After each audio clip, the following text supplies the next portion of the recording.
What's up, No Nation? It's the guys from Plant the Spear back with you for another episode, and we got some things to catch up on as Florida State gets back to work on the field this week. Hopefully, Michael, we finally get win number 2. Unfortunately, it comes in the 11th game of the season that this might happen.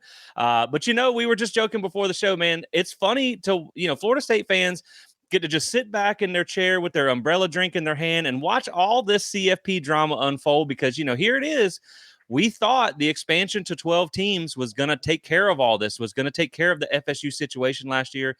And it is drama around That's all this. right. So here we are criticizing Mike Norvell when all along he was just protecting us from getting snubbed again. So, this is chess, not checkers, man. That's right. So we just get to sit back and watch it all unfold and, tell everybody to quit crying about it because that's what they told us about last year. So That's right. have fun with that. But yeah, man, some things to catch up on this week. We got some coaching updates. We got some recruiting updates. And then, of course, we're going to talk a little bit about this game on Saturday. So before we jump into that, Michael, how are you, my friend? And thanks for joining me. Yeah, thanks for having me, Jesse. So good. And yeah, like you said in the intro, man, like this year, we don't want to be here, but we are here. So hear us say that, Plant Spear fans. Like, we don't want to be here, but we are here. And yeah, it'll be interesting to see how this whole playoff stuff. I haven't been following it as much. College football has been so stressful and just a downer that I've just kind of checked out, except for what we're doing here. But yeah, just to see that Indiana might get screwed because a bunch of 2, 3, almost 4 loss SEC teams are whining. Well, guess what happened to us? It's going to happen to you. Deal with it. So deal with it. Yeah, it's funny, man. I mean, again, like Mike Norvell's just making sure we don't have to deal with that. But it would be nice to be in the conversation and get screwed again. But it is what it is. So, but hey, if we get this big win on Saturday, I don't know how they can leave us out because we will be back in the thick of things here. So, with that being said, let's jump into some things here. Let's talk about first some coaching updates. And I'm going to give credit to 247 that has put this out. Some of the things. Now, these are names that we have heard that we talked about on our previous show where we were looking at some of the names that we like and are associated with this search. They did recently put some things out about some names that are kind of, the further they get into this process, you're hoping that you would have some of these coaches announced towards like as the clock hits 0 on that Florida game. Because you want to start getting these guys in, start building their staff, start getting the transfers and all that. So the list is filtering down. 2 of the names that we named in our show that they are hearing is Joe Craddock from Tulane. The thing with Joe Craddock, he does have some ties to Mike Norvell. It does come from that tree. But OU is also a candidate here, so you're going to have to do a little bit of fighting to get him if that's who they truly want. They did believe that there was some smoke screen. Basically, they're using maybe Florida State to kind of leverage that offer there with OU because they're looking to make things done quickly. Because, just as much as Mike Norvell's struggling, Brent Venables is on the hot seat there at Oklahoma already. That's right. Now, he does have the number 5 scoring offense at Tulane this season, number 19 in advanced metrics. But, I went to looking a little bit here, man. I think this is a pretty good name. He's got experience in the SEC, but I went back and looked, and he was the offensive coordinator at Arkansas in 2018, 2019, and they were ranked below 100th in scoring offense both of those seasons. He was at Troy for a couple of years, had one good year, one bad year. Again, you guys know my choice. We're going to talk about him next, but this is not my first choice, but it is a name that has been surfaced. So, we'll see how that plays out going forward. The other name is Brennan Marion at UNLV. Now, you guys know this is my guy. This is who I want. I want the go-go offense here in Tallahassee. I think it's just a dynamic offense that stresses the defense and has so many different options. I love, he's a young and up-and-coming coach that's been involved in some big recruiting battles there at Texas when he spent some time there. And it's funny, Michael, because Joe Craddock has the number 5 scoring offense this season, and Brandon Marion has the number 6 scoring offense this season. They are number 36 in the advanced metrics. So those are 2 names that they are starting to surface at the offensive coordinator position. Obviously, you guys know we talked about this in that last episode. Brandon Marion has a lot of ties to Mike Norvell, played for him, coached for him, all this type of stuff. So looking like that's who it's going to be, Michael. If I were to put the house on one of the names, I still think it's going to be Brennan Marion. And the good thing is, I think with him, if that's who you get, you can get him in here fast because I think, obviously, I don't know where UNLV stands in their conference. I don't think they're involved in the conference championship picture there. But I will say that with Brendan Marion, I think you can grab him relatively quick at the end of the season and go ahead and let him hit the ground running. Yeah, I would agree that you could get him in here fast because, UNLV, they're not currently in the playoff picture. They're ranked 24th in the college football playoff invitation top 25. And so it's very unlikely. I mean, because they have a couple other group of 5 teams in front of them. You got Boise State, that's the highest ranked at 12 right now. Then you have Army, who's ranked 19, Tulane at 20th. So yeah, they'd have to have all those teams fall before they would even sniff the playoffs. And so I think for sure you can get him in here faster. You know, I've had some mixed feelings about these two, about Joe Craddock, who, like you said, he was at Arkansas, so he got to work with what I would call moderate high level D1 athletes. Okay, because Right. Arkansas is not getting the kind of players that Florida State can get, right? But he was able to work with moderately high level D1 players, and you saw what he did there offensively. Now, it could be that maybe he just couldn't get the right kind of players in the system, goes to Tulane, has a little bit more success. Maybe coming to Florida State might have that ability as well, too. And then, of course, Brendan Manning, who has a lot of ties to Mike Norvell, has been successful wherever he's went. But I will refer back to a quote that, FSU, legend Peter Bower tweeted the other day. He said, I sure hope that FSU picks 2 veteran proven coordinators. Now is not the time to try an unproven up and comer. And I thought about that, and it really struck me as, he's right. I mean, we've said, Jesse, you and I have both said, like, Mike's maybe got, at worst, 1, at best 2 to try to fix this. And he can't bring in somebody who's not been at the Power 4 high D1 level, who has no experience recruiting that level, who has no experience coordinating at that level. And so when it comes to either of these guys, Joe or Brennan, they don't have D1. I mean, they don't have Power 4 level coordinating experience. And so you are taking a chance on this. And I think, Brennan is, to me, if you're going to choose from that level, Brennan is the better option. I think he's proven that his offense is much more reliable, and you've not seen it yet at the Power 4 level, whereas you've seen Joe Craddock at the Power 4 level. I worry a little bit about Joe Craddock's recruiting ability, because that Brendan Manning had success at Texas as a recruiter. And so, yeah, I would say too that if you're gonna go that route, you got for the offensive coordinator, yes, I would go with Brendan Manning for sure.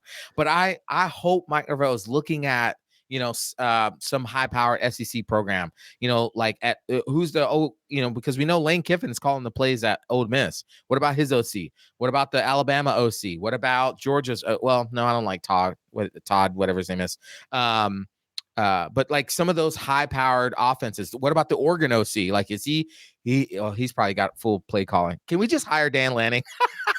I know, right? Let's just make him the head coach. Gosh. Yeah, no, I agree. But I also think, like, you could even look at a guy like Phil Longo that just got fired from Wisconsin, and nobody's going to want him because he just got fired from there. But he had a lot of success at his previous stops. And that's why I think it is a bit of a hit or miss with these. Like, you can take a proven guy, and that doesn't mean he's going to have success at his new stop. I mean, we see that happen a lot. Look at Jimbo Fisher. I mean, he had success here and went to Texas A&M and had the most talented roster in the country and couldn't win more than 8 games with it. So, like, proven is a very tough term to define, right? It's relative, yeah. Right. And so I think with Marion, I think with him, and I also think it's, it's also like, when you go fishing, Michael, I would love to catch a big fish.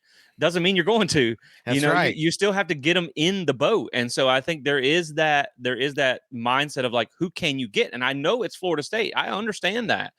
But when there's uncertain times, it can be tough for a coach to want to jump ship to where you might have 1 to 2 years to fix this, or else you're looking for another job. And so I think with them, I think with Brendan Marion, if you take him, I think that it would be more crucial to surround him with other proven coaches at the position level, guys that are proven recruiters. And we're going to talk about recruiting in a second, because I think that's really what you have to base a lot. Like, to me, this is just my mindset.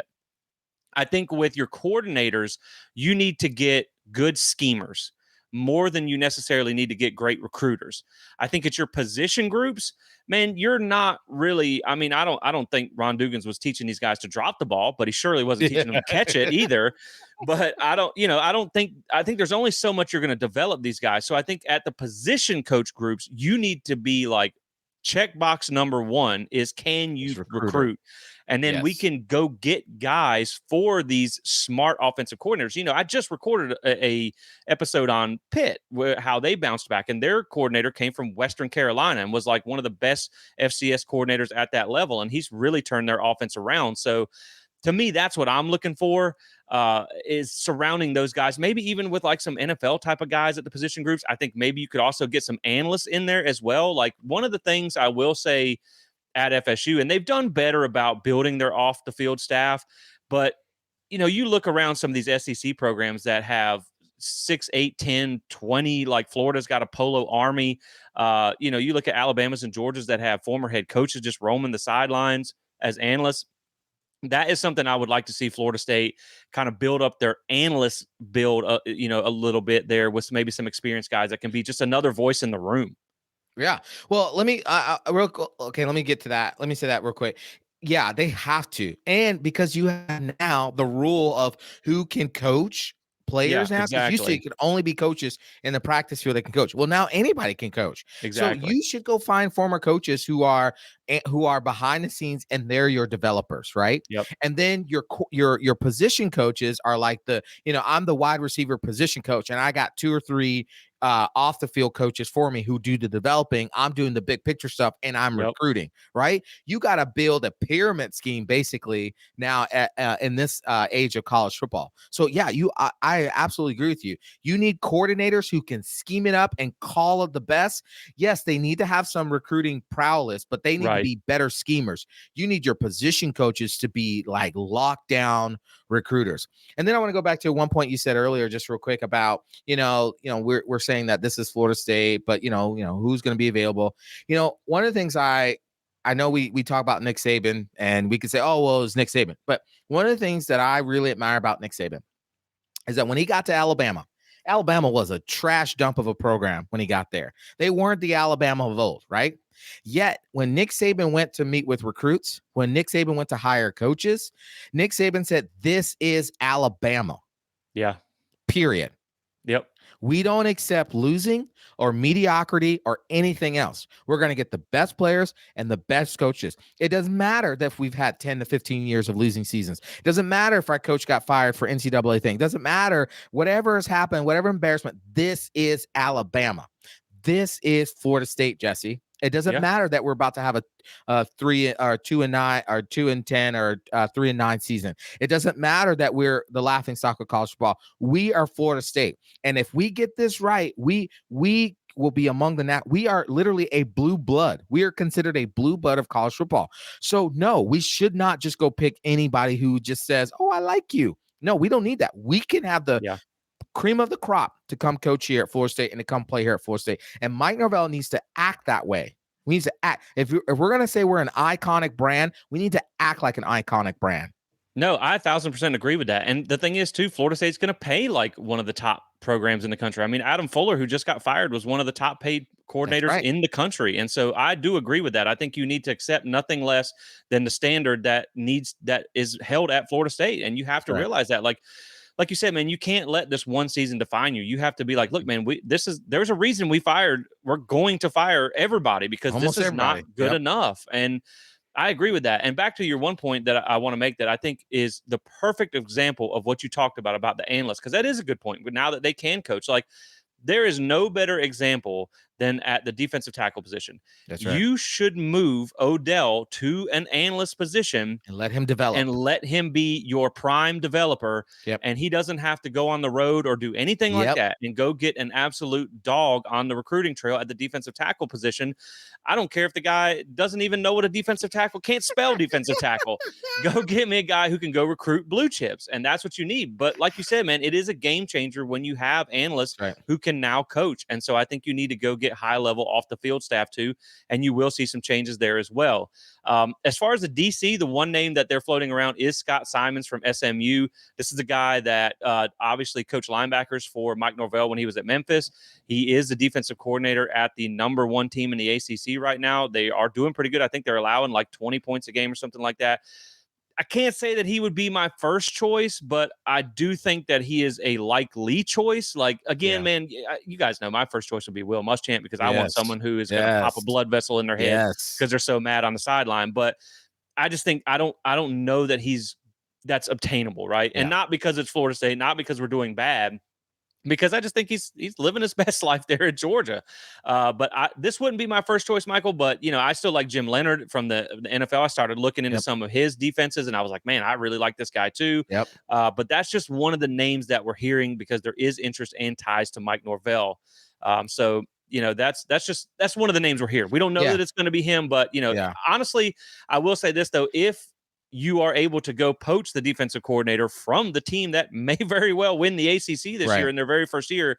I mean, that's still a little bit of a big dog bark there.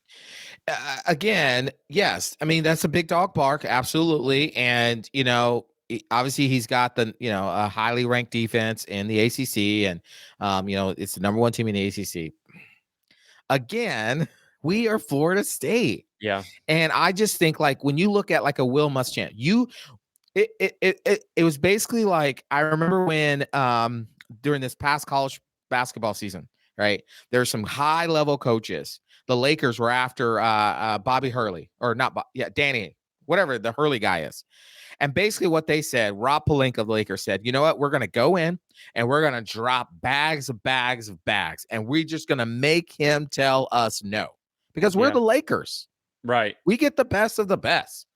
We're Florida State. So if we think Will Muschamp is the best candidate for us, we need to go drop bags and say, you tell us no. Make him tell you no. And then you go to the next one. I mean, you got Tavares Robertson. Now, the thing with Tavares Robertson is, like, he's obviously doing a great job at Georgia, mostly, but he had a stint under Will Muschamp at South Carolina, and it wasn't the best defense. So that kind of gives you some pause. You got Tyler Santucci at Georgia Tech, who comes from the Mike Elko. I mean, you have so many great options that you can look at. Gosh dang it, go get the coordinator from Oregon.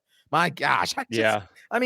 Drop bags and make them tell you no. I know you want, like, people you can trust. I get all that, Mike. I really do. But this is SMU, okay? And they're having a once in a lifetime season. Now, if they do this over a course of a 5 to 10 year run, okay, come back at me after that. But this is a once in a lifetime kind of season. I want a coordinator who I know has worked with this type of athlete, this level of athlete, not SMU D1 athlete, Florida State D1 athlete, right? Georgia D1 athlete, Alabama D1 athlete. So again, if they get him, I'm going to support him, obviously. But I just think there's just a better candidate out there. Yeah, and they've done a lot of work in the portal too. They haven't been like a really elite recruiting school. Yeah. So I feel like with him, that's more of the one where you would like to go with a more proven coordinator. True. Yeah. I will just touch on one thing too. Chip Long who's been associated with Mike Norvell in the past, was spotted at practice this week. I don't think that's going to be an OC. He was Mike Norvell's OC at Memphis in 2016, did call plays. From what I've heard, this may be either an analyst, a tight end coach, or he was just taken into practice. That's what I've heard so far with him.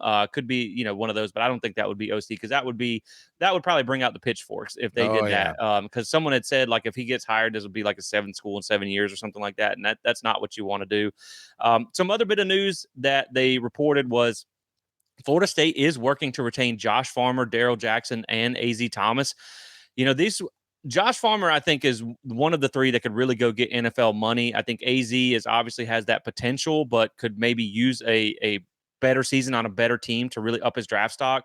Daryl Jackson is a guy that, he's got the size, he's got the physical tools to go to the NFL draft, but, maybe get some of the loafing off tape would probably be good for him. But I just wanted to report that because, man, right now, and this is what we're talking about as we transition into recruiting, you really don't have anything at defensive line. You got nothing. And that's why, we just talked about moving Odell to that analyst role or some other kind of role where you can go get a recruiter, because you have not recruited defensive tackle well enough that if you got these three back, two defensive tackles in a corner, man, this would be huge for your defense next year. Yeah. AZ Thomas is an NFL caliber guy, having an up and down year. Josh Farmer is really one of the best defensive tackles in the country. Yeah. I know he started a little bit slow, but he's played really, really well. And a lot of that has to do with he's the best on the defensive line. So they're able to really focus on him. Daryl Jackson has his moments. He did really good against Miami when he tried really hard against his former team. So, I mean, I don't know, man. I don't know if you're going to get him back, but I think that's just some news that has been reported, and I think it Yeah. would really help your defense in 2024. One other little bit of news before we transition into recruiting is Patrick Surtain did reportedly interview for the Southern Miss job, but from what 247 reports that he is kind of denying that. It may have just been a mutual interest phone call between the two. So, yeah, I mean, you really, really want to keep Patrick Surtain. Obviously, there will be a say in the new defensive coordinator on who they keep, but that's someone that you really want to try and keep if possible because he has been a good recruiter and the secondary has been pretty good.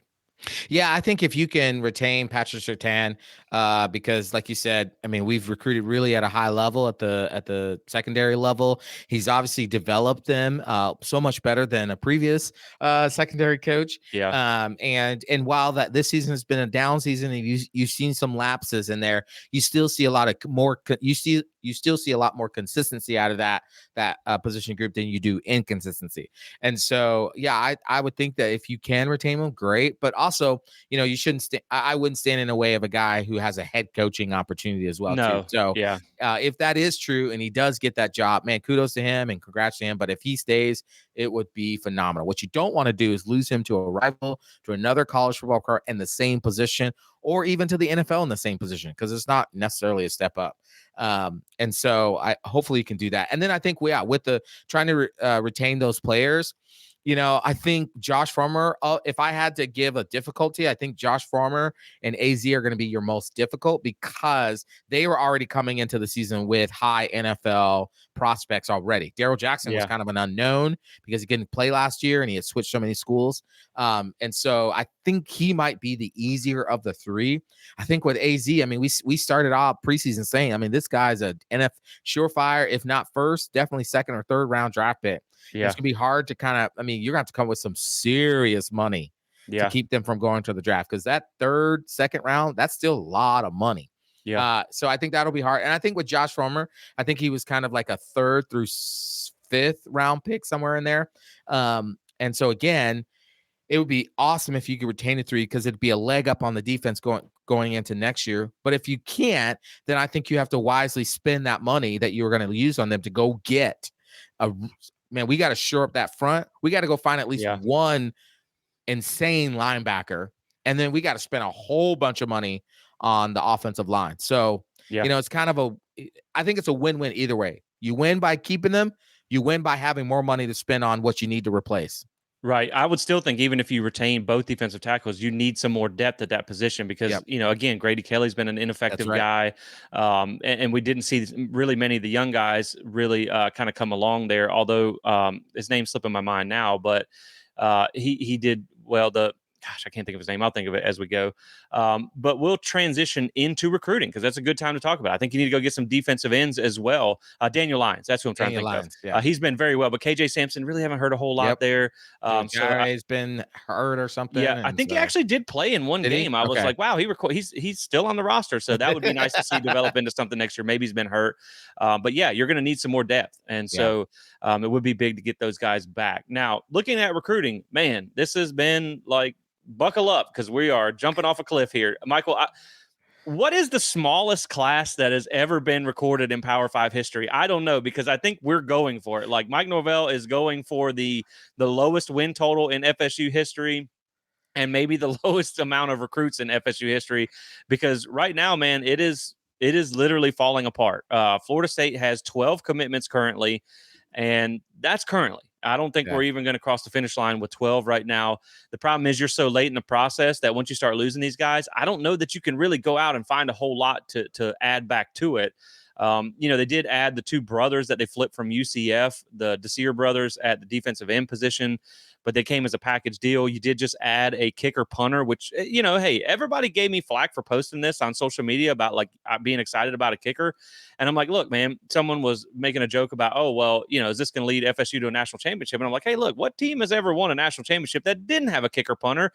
And for a side note, our punter and our kicker are the two best players on our team this year. So let's chill on the kicker hate.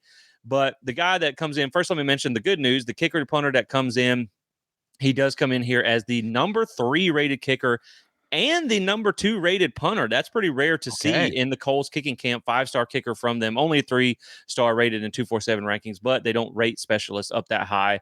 I hope he's Bruno. I'm just not even going to try the last name. So just know that he's a good kicker. Yeah. let's just leave it at that. Let me see if I can get a pronunciation on that. But that's good. But let's talk about some of the bad recruiting news real quick. Obviously, you lose 2025 4-star quarterback Trammell Jones to Florida. Not ideal. Now, me personally, I have always felt that this was one I wasn't really going to cry over spilled milk here, because I don't think Trammell was going to see a whole lot of the field at Florida State. The biggest thing now is really, and this is going to be one of the biggest things going forward, is once the season is over, who are you going to keep? Who are you going to retain from this roster? Like, you're probably can almost bank on losing one of Brock Glenn or Luke Kromenhog. You probably can bank on that. I don't know that that's going to be the case, but more than likely. But I think if you keep Luke Kromenhawk, if you keep Trevor Jackson, if you keep the Smeagol kid committed for 2026, you're going to need to see some improvement. If you keep them committed, I'm not overly worried about this, because this is kind of one of those lost in translation quarterbacks anyway. I know he was an Elite 11 finalist there. I get all that.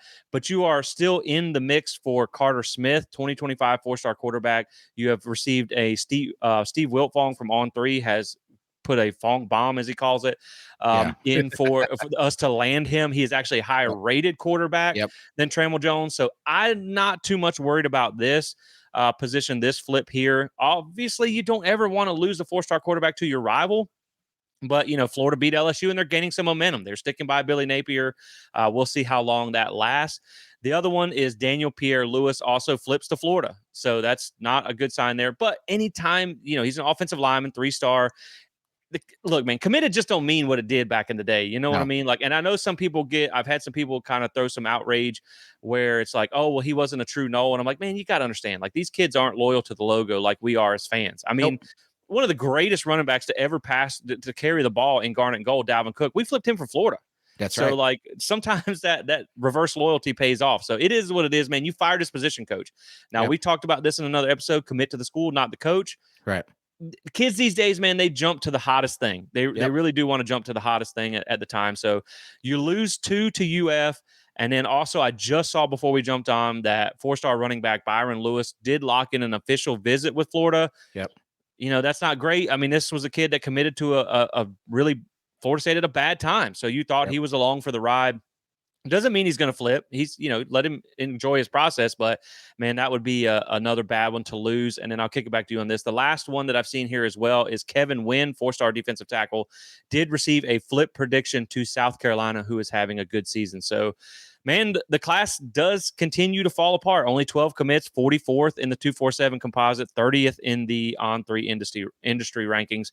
But, like we've talked about before, Michael, when you have this type of season, when you clean house with your staff, this has to be expected. This class is going to come limping across the finish line with probably somewhere around 8 to 10 recruits at best. It is what it is, man. Yeah, it is what it is. I mean, to go back to your original question of like, what's the smallest recruiting class? Ohio State in 1998 had 16 kids in their recruiting class, the smallest class in college football D1 history, which is wild to even think about. 16. And so you knew going into this last part of the season that the recruiting class wasn't going to stick together, right? We talked about this on many previous episodes. This recruiting class is not going to stick together. Those kids, one, they don't commit to the logo. They commit to the coach. They commit to the hottest thing. And some of them are being patient. I know Solomon Thomas, he locked in an official visit to, I believe, Florida, but he's still, the intel out now is he's still trying to be patient to see who the hire is. You're going to have some of these kids who wait. They're in a wait and see, but they're going to take their visits because they don't want to be left with nothing on signing day. So they're going to take their visits. And so these kids that are decommitting, I'm going to just go ahead and tell you FSU fans, okay? You should automatically assume that every kid in this class is going to decommit. You should just go ahead and assume that, because it'll save you a lot of angst and frustration.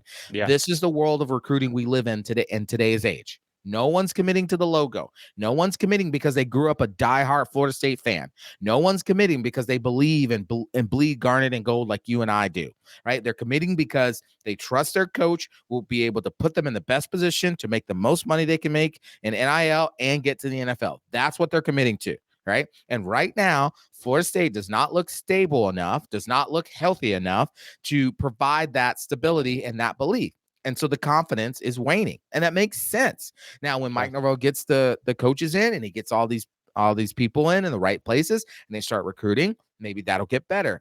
But we already knew, right, Jesse? This was going to be a small high school class because of the season, and it's going to be a big time portal class. And I Yep. know I've already seen the junk on social media by, oh, look, Florida State's got to go to the portal again. This is what happens when you depend on the portal. Listen, we get the portal wrong one time, and now the portal is the worst thing in ever. Nope, the portal is what's going to turn this team around. I'm Yeah. just telling you, it's not Yeah. going to be high school recruiting. It's going, I mean, it's not going to be high school recruiting in the short term. It's got to be the Yeah. portal in the short term, Yep. high school in the long term. That's what's going to turn this portal, this program around. Yeah, just kind of like the first time it happened, but you also need the high school recruiting to go along with it this time. Correct. You can't have that happen again.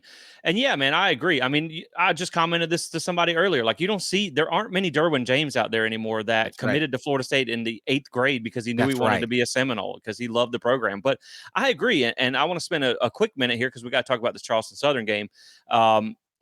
That is true, man. Like, this high school class is what it is. It's going to be bad. It's going to be terrible, and you're going to have to go to the portal again.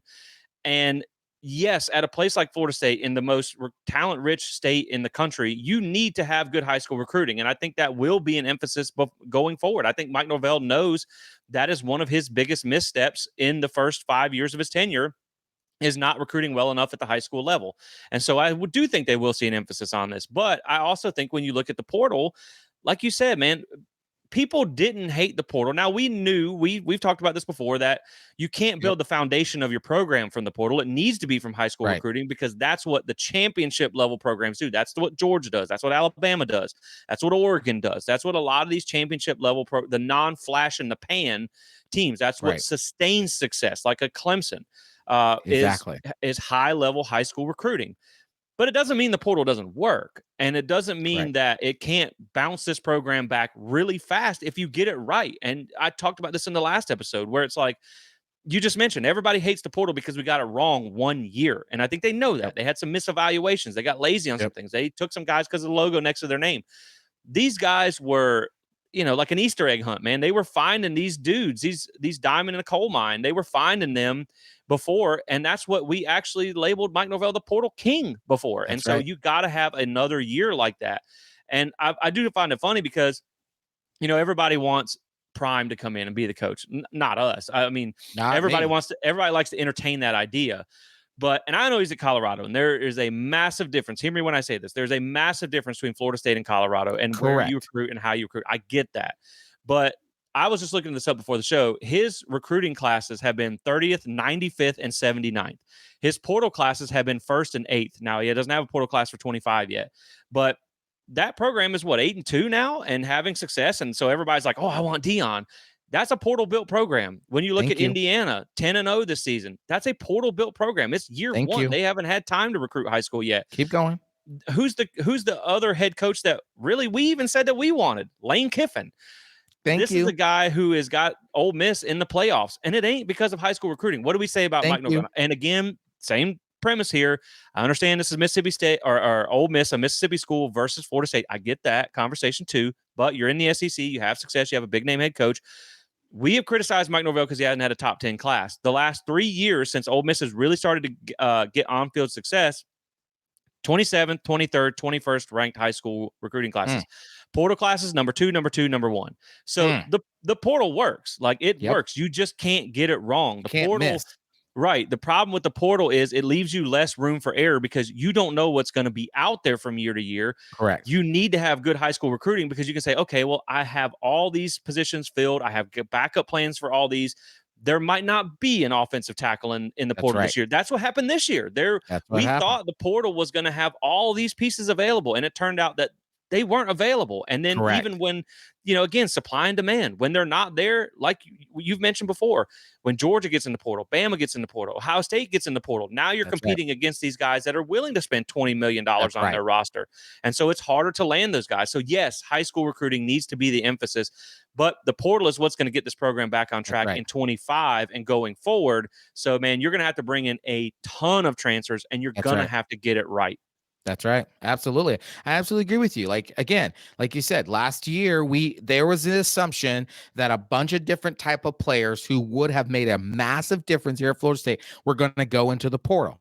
Well, when that didn't happen, among a slew of things that went wrong last offseason, when that didn't happen, the pickings of the best portal players became slim. So the supply was low, but the demand was super high. And when Yep. the demand is super high, and you're talking about a demand from Georgia, Alabama, Oregon, Michigan, all of that stuff, and they're willing to spend 20, 25, up, that millions of dollars on their roster, and you can only spend, 15 to 16 million dollars.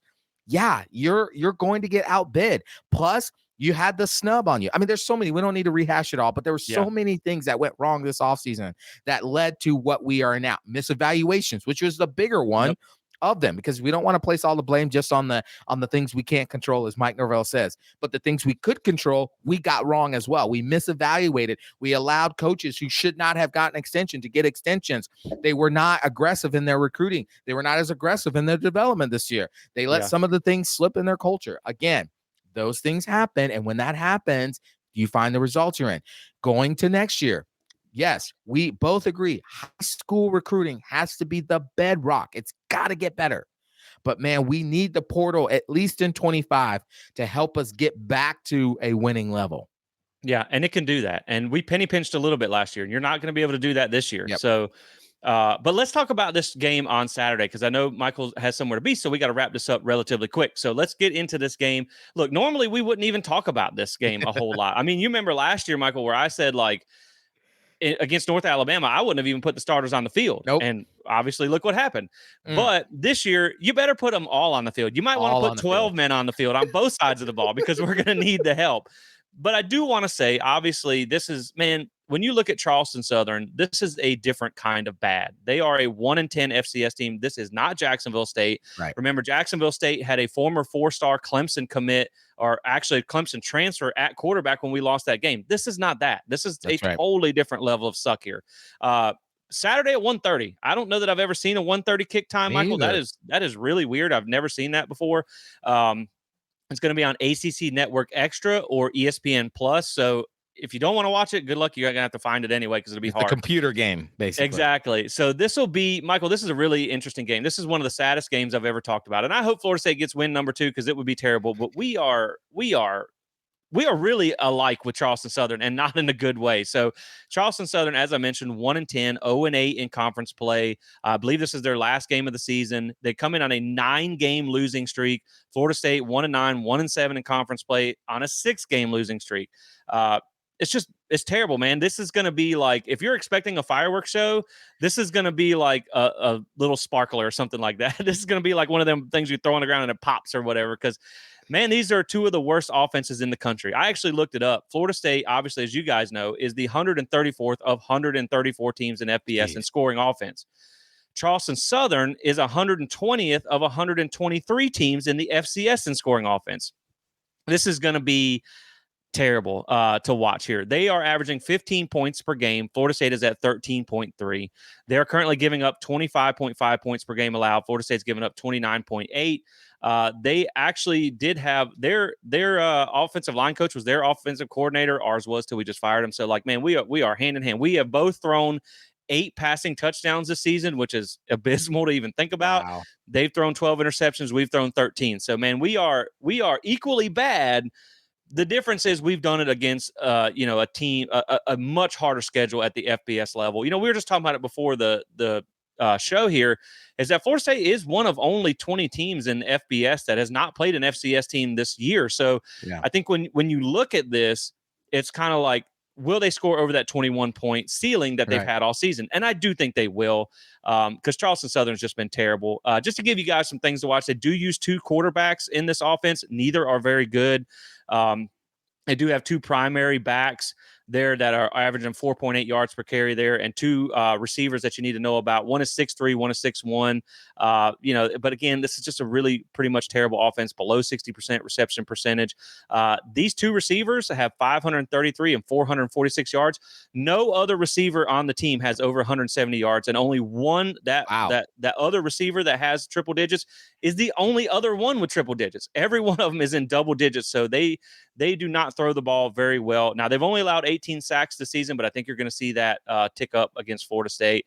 So defense is not great either there, man. So really, I think when you look at this one, look, my biggest concern in this game is that Florida State is going to come out against a 1-10 FCS team at a 1:30 kickoff, and they're just not going to care, right? And Right. Charleston Southern, as bad as their season has been, this would be like winning the Super Bowl if they go in there. Yep. They don't care that Florida State is 1-9. If they get a win here, that would be the biggest win in their program history. But man, again, this is like just the level of athletes is entirely different. So with that being said, I do think that Florida State will score over the 21 points this week. And I do think they get the win here rather comfortably. I think it's not going to maybe be like a 72-0 like maybe last year's team would have done. But I do have Florida State winning this game somewhere around 38-6. I think they get a comfortable win on Saturday. Yeah, Jesse, I grew up in the city I don't know if you grew up in the country so you may have seen this more often. Okay, great. I remember one time I was taken out to the country, and my friend's dad had a farm, and we walked over to the pig pen, and there was a bunch of mud, and we saw these two pigs wrestling. That's what we're going to see Saturday at 1:30. This is like two blind pigs wrestling. Exactly. It's just rolling around in the slop, just looking disgusted, just downright dirty.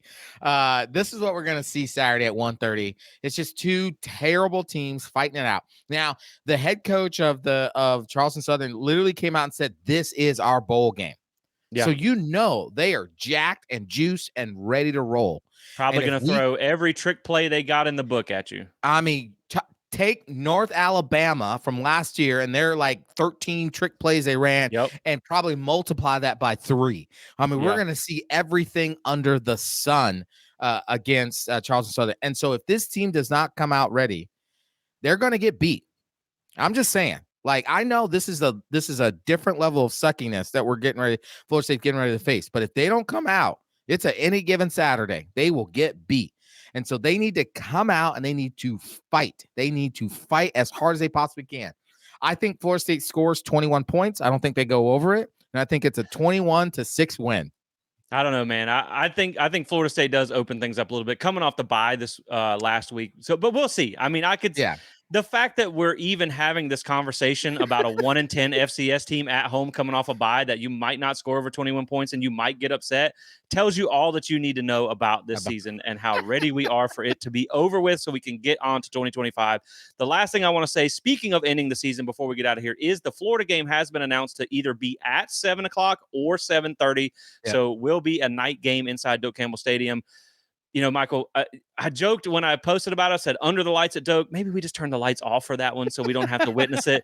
But I will be there. I'm actually going to make the trip down to watch that Florida game. So hopefully I can run into some of you guys there. But that's going to do it for today, guys. Hopefully Florida State gets win number 2 on Saturday. It's not like a win we're going to come on here and just celebrate, but hey, it's better than a loss. Better than nothing.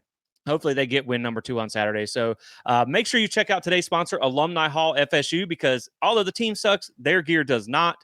That's right. Seminole Heritage Week. They do have all the turquoise gear in stock ready for you guys if you're going to that game on Saturday, 1415 Timber Lane Road, or shop online at alumnihall.com.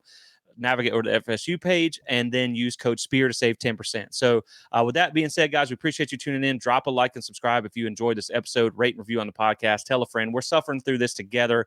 It's almost here, guys. The season is almost over, and then we can get on to some new stuff. But appreciate you guys tuning in. We'll catch you on the next one. And as always, go Noles. Go Noles.